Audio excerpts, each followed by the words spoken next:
Pemirsa, sebanyak 490 pegawai pemerintah dengan perjanjian kerja di lingkungan pemerintah Kabupaten Oki resmi dilantik.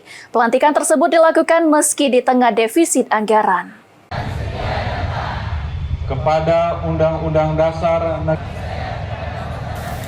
Sebanyak 490 pegawai pemerintah dengan perjanjian kerja atau P3K formasi tahap 1 tahun 2024 di lingkungan pemerintah Kabupaten Ogan Komering Ilir resmi dilantik.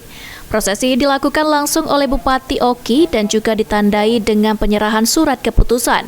Formasi yang dilantik terdiri dari 3 jabatan fungsional, yakni 94 orang guru, 87 tenaga kesehatan, dan 309 tenaga teknis.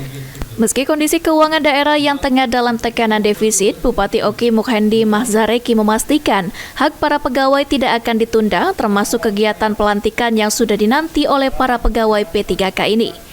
Mukhendi meminta agar seluruh pegawai yang dilantik mampu menjalankan tugas sesuai kapasitas dan profesional.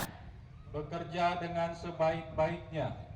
Kalau kemarin sebagai honor mereka bisa bekerja dengan baik, ini harapannya ketika mereka sudah dilantik menjadi P3K, kita berharap bahwa rasa tanggung jawab, profesionalisme ini mereka lebih dari yang sebelumnya.